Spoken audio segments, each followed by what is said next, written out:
Assalamualaikum warahmatullahi wabarakatuh. Baik, kita akan membahas tentang bentuk-bentuk usaha sebagai persekutuan perdata. Burgelis Maskap atau lebih populer disebut dengan Maskap merupakan bentuk genus atau umum dari sebuah persekutuan firma dan persekutuan komanditer. Bahkan menurut pandangan klasik, tadinya Maskap tersebut merupakan bentuk genus pula dari perseroan terbatas. Hanya saja karena suatu saat ini tentang PT sudah jauh berkembang, maka ada pendapat mengatakan PT bukan lagi termasuk bentuk spesies khusus dari Maskap itu sendiri. Bentuk-bentuk badan usaha sebagai persekutuan perdata diatur di dalam pasal 1622 Kitab Undang-Undang Hukum Perdata. Di sini dikatakan bahwa jenis Burgelis Maskap menurut pasal tersebut yang berorientasi kepada non-profit dalam bentuk perkumpulan atau asosiasi orang. Yang kedua, Burgelis Maskap secara khusus dalam pasal 1623 Kitab Undang-Undang Hukum Perdata yang semata-mata diaplikasikan untuk menjalankan usaha atau profit oriented. Contohnya adalah firma, CP, dan PT. Jadi kalau di dalam pasal 1622 Kitab Undang-Undang Hukum Perdata hanya dalam bentuk perkumpulan biasa atau asosiasi orang yang berorientasi non-profit. Sementara di dalam pasal 1623 aplikasinya adalah bagaimana perkumpulan itu menjalankan perusahaan dan berorientasi kepada profit atau keuntungan. Contohnya adalah firma, CP, dan PT. Itu merupakan dalam bentuk badan usaha dan mencari keuntungan itu sendiri. Adapun karakteristik dari Maskap itu sendiri, alasan secara historikal firma dan CP sebagaimana kita ketahui diatur di dalam pasal 15 Kitab Undang-Undang Hukum Dagang yang menyatakan bahwa persekutuan-persekutuan yang disebut dalam buku 1 bab 3 bagian 1 Kitab Undang-Undang Hukum Dagang diatur perjanjian-perjanjian antara pihak dan oleh Kitab Undang-Undang Hukum Perdata. Artinya di sini berlaku tentang ajas lex specialis derogat lex generalis. Ya, aturan yang khusus menyampingkan aturan yang umum.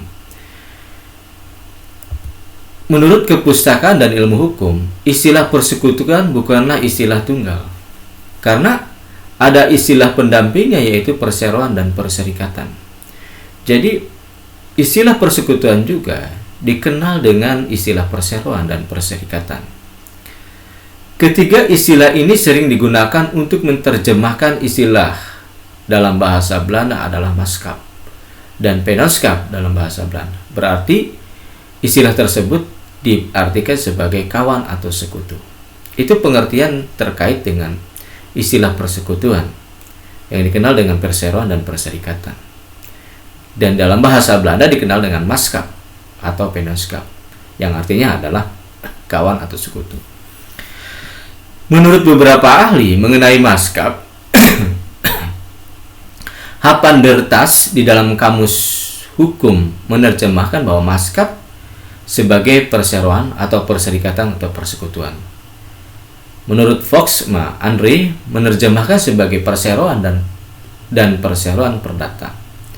Pendapat R. Subjekti dalam terjemahan Burgelis Wetboek, istilah Maskap sebagai persekutuan perdata atau persekutuan perdata, perserikatan perdata. Menurut Purwosucipto, persekutuan perdata merupakan diatur di dalam Burgelis Maskap yang diatur dalam buku 3 bab 7 Kitab Undang-Undang Hukum Perdata adalah persekutuan dalam bidang hukum perdata umum. Sebab apa? Yang disebut Burgelis Maskap itu pada umumnya tidak menjalankan perusahaan.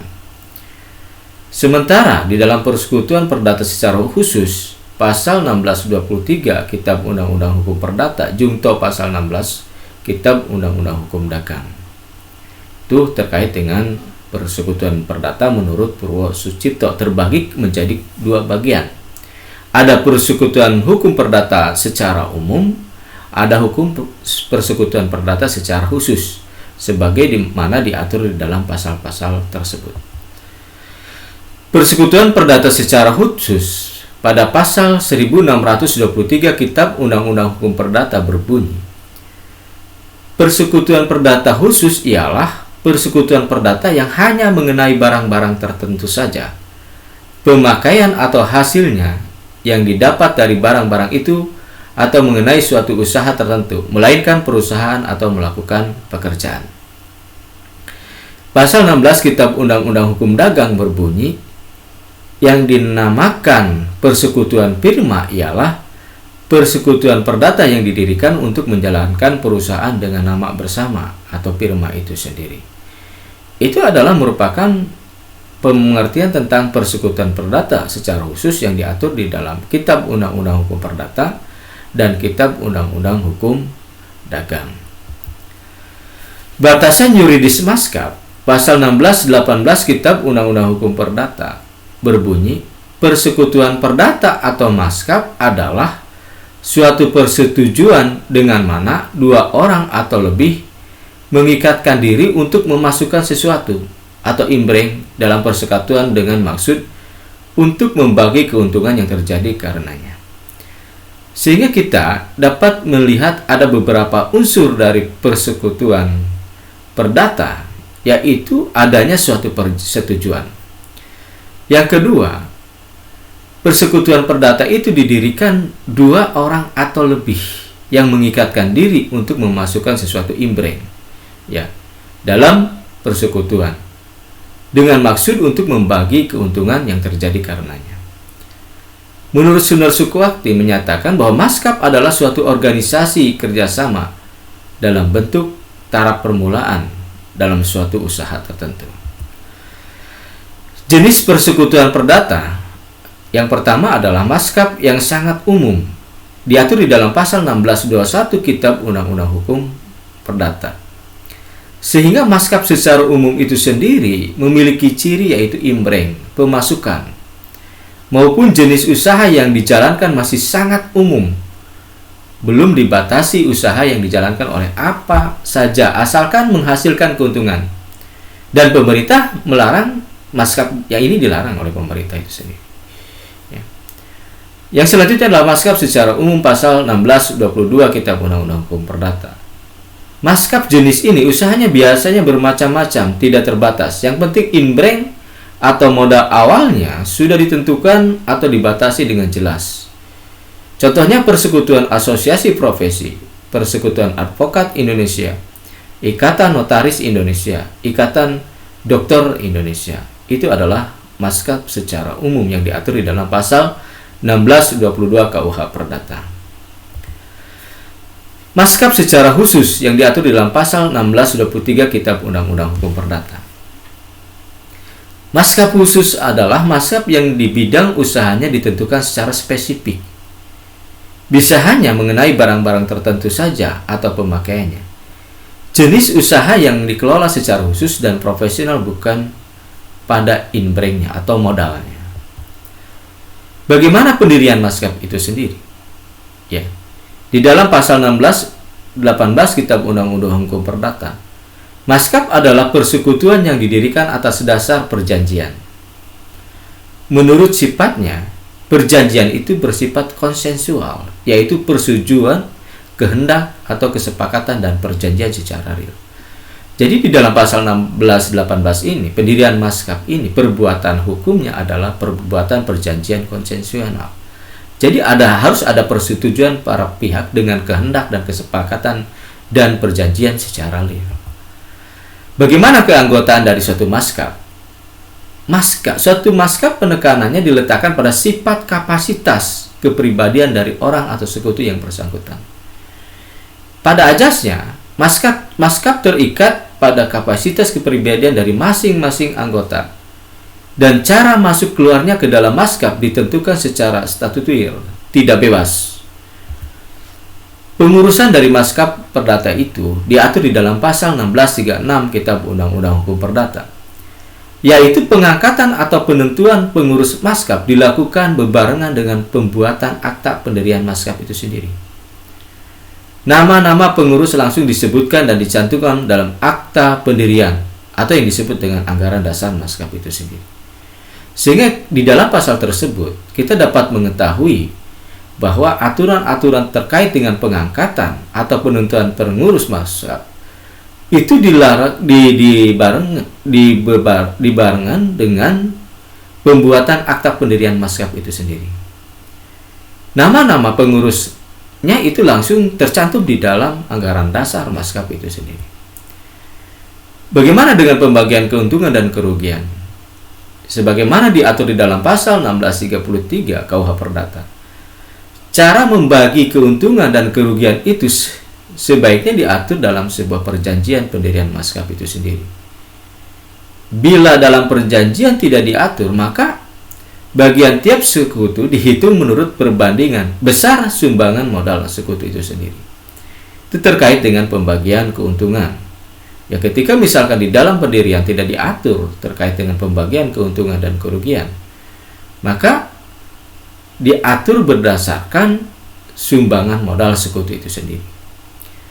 Sekutu yang imbrengnya atau modal dasarnya yang dimasukkan hanya berupa tenaga, maka bagian keuntungan atau ruginya yang diperoleh sama bagian dengan sekutu yang memasukkan imbreng berupa uang atau barang yang paling sedikit. Tanggung jawab secara internal.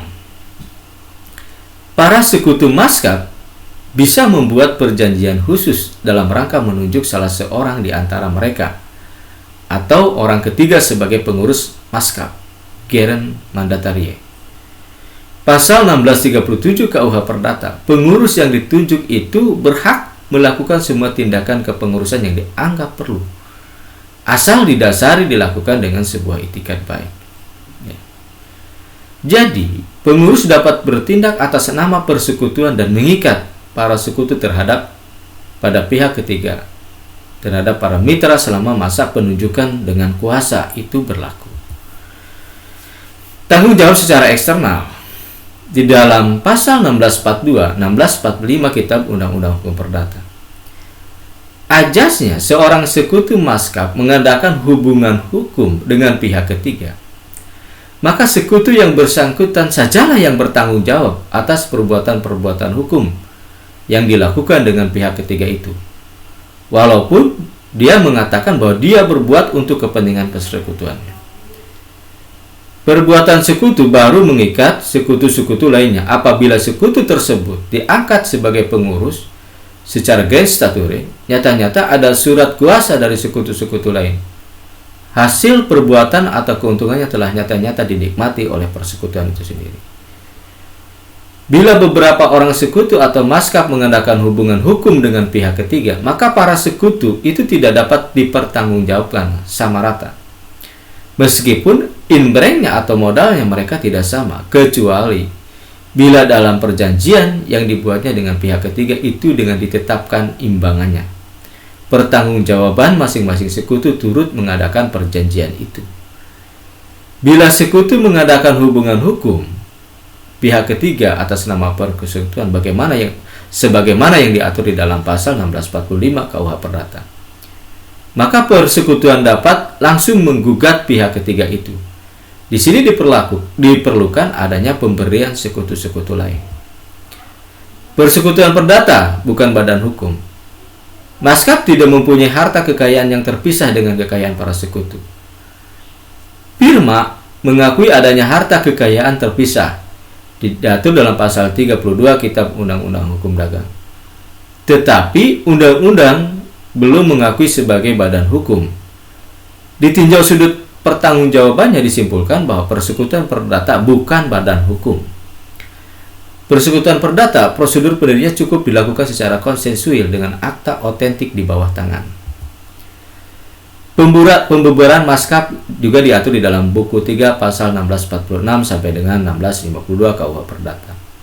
Pembubarannya karena lampaunya waktu untuk mana maskap itu didirikan. Musnahnya barang atau telah diselesaikannya usaha yang menjadi tugas pokok maskap itu sendiri. Kehendak dari seorang atau beberapa orang sekutu dan salah seorang sekutu meninggal dunia atau di bawah pengampuan valid.